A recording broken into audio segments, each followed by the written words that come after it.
High guys, welcome back to my channel Priya blogs. I hope কি তোমরা সবাই খুব ভালো আছো আর আমিও ভালো আছি গাইস। তো আমি যে বৈদ্যনাথ ধামে দেবগড় আর নবদ্বীপ মায়াপুর গিয়েছিলাম, তো তোমাদের সাথে আজকে শেয়ার করব যে আমি ওখানে গিয়ে কি কি জিনিস নিয়েছি। তো চলো, যা যা নিয়েছি সব কিছুই তোমাদের সাথে শেয়ার করবো আজকে। বেশি জিনিস নিইনি, যেগুলোই নিয়েছি। নিতে তো অনেক কিছু চেয়েছিলাম গাইস, কিন্তু প্রিন্সকে নিয়ে এত ঝামেলা আর মায়াপুরের দিকে এত রৌদ্র আর গরম আর কি বলবো, খুবই খুবই একদম টায়ার্ড হয়ে গিয়েছিলাম। আর আমরা 2-3 দিনের জন্য গিয়েছি, কি বলবো আর বেশি টাইমও পাইনি হাতে। তো কম সময়ের মধ্যে যা যা নিয়েছি সবটাই আজকে তোমাদের সাথে শেয়ার করব। তোমরা পুরো ভিডিওটা এন্ড থেকে দেখো, আর ভিডিওটা ভালো লাগলে লাইক করতে বলবে না, চ্যানেলটি কিন্তু অবশ্যই সাবস্ক্রাইব করবে। তো চলো, আমি যা যা নিয়েছি এখানে আছে আমার। এটা ভিডিও কিন্তু আমি পরে আপলোড করব, আগেই ভিডিওটা বানিয়ে নিচ্ছি, কারণ আমি নবরাত্রিতে বাবার বাড়িতে যাব, তো তার জন্য ভিডিওটা আগে বানিয়ে নিচ্ছি, কারণ জিনিসগুলো আবার বাড়িতে দিয়ে যেতে হবে। তো চলো, আজকে তোমাদের সাথে শেয়ার করছি যা যা নিয়েছি। তো আমি কিন্তু দেবগড়ে কিছু নিইনি গাইস, দেবগড়ে বৈদ্যনাথ ধামে কিছুই নিইনি জিনিস। আমরা আরেক জায়গায় যাব ওখান থেকে, তার জন্য ভাবলাম যে এখানে কিছু আর নেওয়া নেওয়ি করবো না। বাচ্চাদের খেলনা নিয়েছিলাম, ওগুলো তো বাদ দিলাম, আর ভোগ টোগ নিয়ে এসেছিলাম বাড়ির জন্য। তারপরে আমরা মায়াপুরে এসে যা যা নিয়েছি দেখাচ্ছি তোমাদেরকে।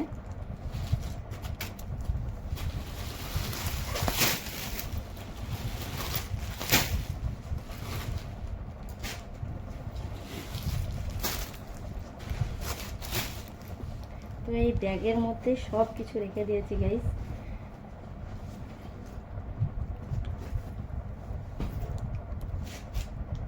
তো আমি ইস্কনে যেটা মন্দির আছে মায়াপুরে, তো ওখান থেকে নিয়েছি, মন্দিরের ভিতর থেকে। ওগুলো তো ভিডিও করা যায় না, মোবাইল নিয়ে যাওয়া একদম নিষেধ।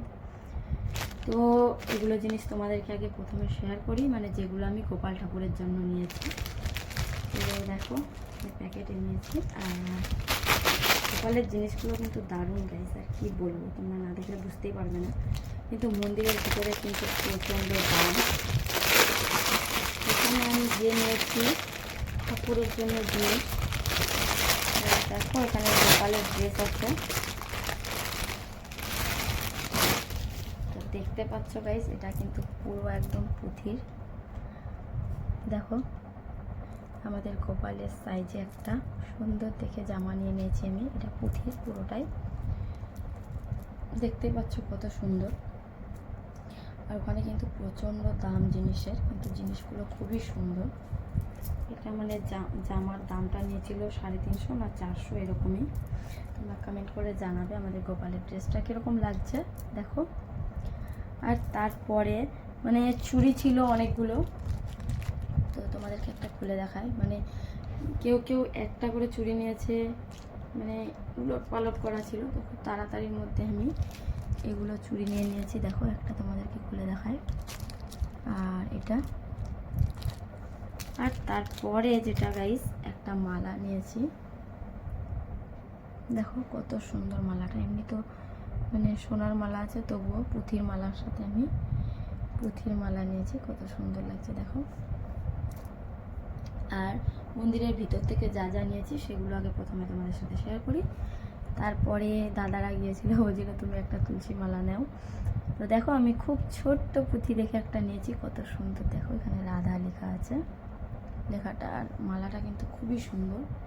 এটা 100 টাকা নিয়েছিল হয়তো, 100 টাকা। আর সব থেকে যেটা গোপালের সুন্দর জিনিস গাইস, কি বলবো, আর দাম অনেক নিয়েছে, 300 টাকা মনে হয়। দেখতে পাচ্ছ এত সুন্দর মুটুক, তোমরা না দেখলে কি বলবো, আর এত মিস করবে না। পুরোটা স্টোনের একদম, দেখতেই পাচ্ছ কত সুন্দর। দেখো গাইস, খুবই খুবই সুন্দর। এটা গোপালের প্রথমে দেখে আমাকে এত ভালো লেগে গিয়েছিল, আর কি বলবো, আমি সঙ্গে সঙ্গে নিয়ে নিয়েছি। এখানে পেঁচের মতো আছে, এটা চিপকে দিতে হবে পিছনে। দেখো ওদিকে ঝুল আর স্টোনের মানে লাইটিং পিঙ্ক কালারের আছে, এত সুন্দর, মানে রেড কালারের পুঁতি আছে। তো এটা মুটুক নিয়েছি গোপালের।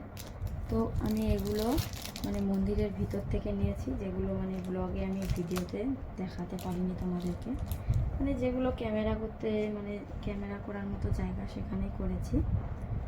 তো চলো তোমাদের সাথে গোপালের জিনিসগুলো শেয়ার করলাম।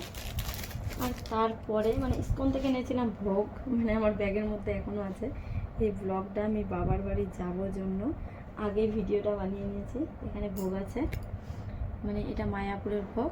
আর দেবগড়ে তো ভোগ নিয়েছিলামই, সব কিছু নিচে আছে, সবাইকে দিতে হবে বলে।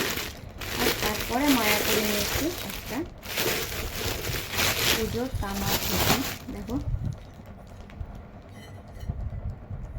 এটা হচ্ছে পুজোর ঘটি নিয়েছি তামার, মানে এমনি কাঁসার ছিল, আমার ইচ্ছে ছিল যে তামার নেব একটা। তো এটা তামার ঘটি পুজোর। আর তারপরে তোমাদের সাথে শেয়ার করছি গাইস, মানে মায়াপুরে ঘুরতে ঘুরতে এতটাই রাত্রি হয়ে গিয়েছিল। তারপরে নিয়েছি আমরা গোপী ড্রেস সবাই মিলে, মানে গোপী ড্রেস তো জানোই ওখানে কতটা ফেমাস। তো আমরাও ভাবছিলাম যে কীর্তন টীর্তনে যেতে হয়, তো একটা করে গোপী ড্রেস নিই। তো দেখো তোমাদের সাথে শেয়ার করছি কার কার গোপী ড্রেস নিয়েছি আর কীরকম দেখতে। তো প্রথমে দেখো এটা একটা গোপী ড্রেসের ওড়না, গ্রিন কালারে। গোপী ড্রেসের ওড়নাগুলো কিন্তু এরকমই ছিল, মানে বেশি দামের মধ্যে নিইনি, মানে অনেক দামেরও আছে। তো ওগুলো আবার সুতির ওড়না আছে। তো আমি ভাবছিলাম একবার দুবার করে পরবো, তো অত বেশি দামের মধ্যে নিব না। তো এখানে দেখো ওড়না আর সুতির নিয়েছি। আর এটা হচ্ছে ব্লাউজের পিস, মানে সেলাই করাও আবার পাওয়া যায়।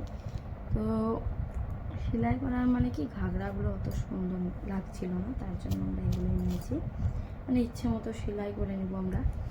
দেখো এটা হচ্ছে পিস। আর যেটা হচ্ছে এই গোপী ড্রেসটার মানে ঘাগরাটা, সেটা তোমাদেরকে দেখাচ্ছি। দেখো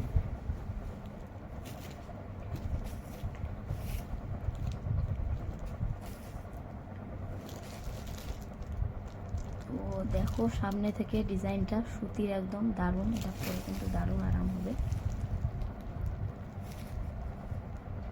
দেখতে পাচ্ছ গাইস কিরকম লাগছে, তোমরা কমেন্ট করে জানাবে। এরকম পাড়ের মধ্যে আছে পুরোটা। আর এটা হচ্ছে এখানে কোমরে, আর এটা হচ্ছে পুরো ঘাগরাটা। দেখো তো এটা হচ্ছে একটা গোপী ড্রেসের সেট, তিনটা।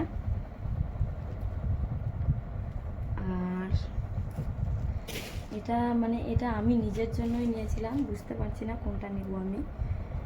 তো আমি নিয়ে নিয়েছি, যার যার যেটা ভালো লাগবে নিয়ে নেবে।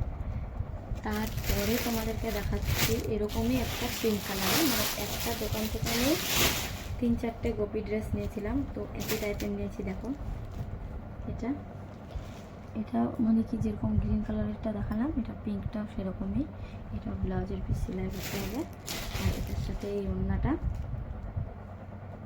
এগুলো মনে হয় 800-900 টাকা করে নিয়েছে গাইস। তো গোপী ড্রেসের কিন্তু দারুণ দাম, আমি এতটা মানে এতটা জানতাম না যে গোপী ড্রেসের আবার এরকম দাম। তারপরে দেখো এটা হচ্ছে কোমরের কাছে ডিজাইনটা, এটা হচ্ছে ঝুল। আর পুরো মানে ঘাগরাটাতে যেরকম সবুজ কালারেরটা দেখালাম সেরকমই পিঙ্ক কালারেরটাও, দেখতেই পাচ্ছ এটাও কত সুন্দর, দারুণ সুন্দর কিন্তু গোপী ড্রেসগুলো। তো দেখো এটা হচ্ছে আরেকটা সেট, দুটো। তো একটা বৌদির জন্য নিয়েছি, একটা সুপ্রিয়ার জন্য, তারপরে একটা আমার ননদের জন্য, দিদির জন্য। তো দিদি মানে বর নেই, আর মানে কি প্রিন্সের বাবাই মানে পছন্দ করছিল যে দিদির একটু আলাদা টাইপের নেই। তো দিদির ওড়নাটা এটা কালারের, দেখো অরেঞ্জ টাইপের একটু আছে, খুবই সুন্দর লাইটিং পিঙ্কের মতোই। আর তারপরে এটা হচ্ছে দিদির, এটা ব্লাউজের পিস, দেখতেই পাচ্ছ প্রিন্টের মধ্যে আছে। আর এটাও কিন্তু দারুণ, এটাও সুতির একদম, আর ঘাগরাটাও এটা কিন্তু বিশাল বড়। তো দেখো এই গোপী ড্রেসটাও কিন্তু দারুণ গাইস, দেখো।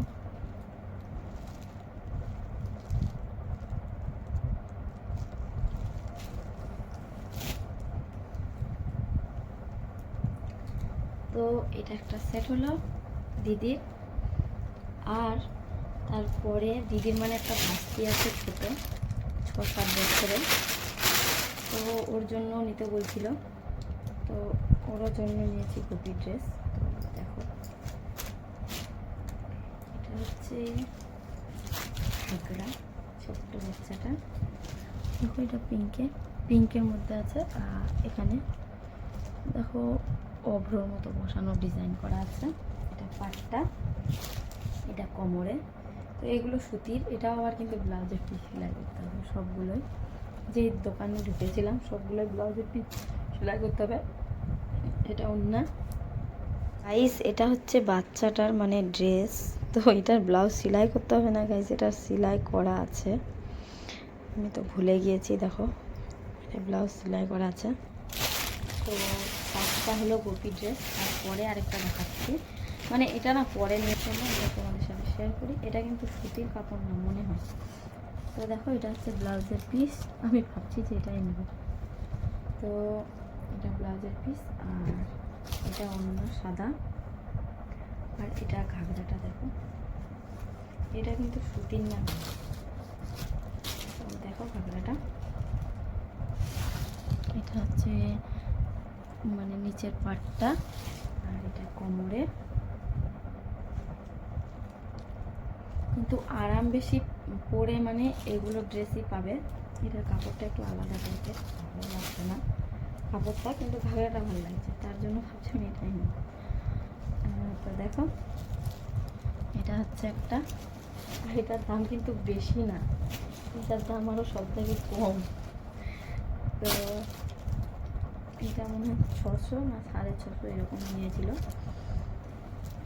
দেখো হচ্ছে একটা গোপী ড্রেস। আর তারপরে মানে প্রিন্সের জামা খুঁজছিলাম গাইস। তো আমরা 10টার দিকে হয়তো ঘোরাঘুরি হয়েছিল, আর তারপরে 12টার সময় বেরিয়েছিলাম ওখান থেকে। তো খুবই তাড়াহুড়ো করছিলাম, আর তারপরে আবার প্রিন্সের জিনিস খুঁজছিলাম অনেক, জুতো টুতো। তো জামার মধ্যে সবগুলোতেই মানে কি ঠাকুরের এখানে ডিজাইন করা, তো আমি ভাবছিলাম একটু আলাদা টাইপের নিব, মানে সবসময় যাতে পরা যায়। তো খুঁজে পাইনি, মানে প্রিন্সের জামা নেওয়ার খুবই ইচ্ছা ছিল। তো প্রিন্সের খেলনা টেলনা নিয়েছি অনেক কিছু। তারপরে নিয়েছি এই ব্যাগটা আমি, দেখো। তো মানে যা যা নিয়েছি সবাই তোমাদের সাথে শেয়ার করলাম। আর তোমাদের গোপী ড্রেসগুলো কীরকম লেগেছে তোমরা কিন্তু অবশ্যই কমেন্ট করে জানাবে। আর ভিডিওটা ভালো লাগলে লাইক করতে ভুলবে না, একটু সাপোর্ট করো, চ্যানেলটিকে সাবস্ক্রাইব করো গাইস। তো কীরকম লাগলো জিনিসগুলো তোমরা বলবে।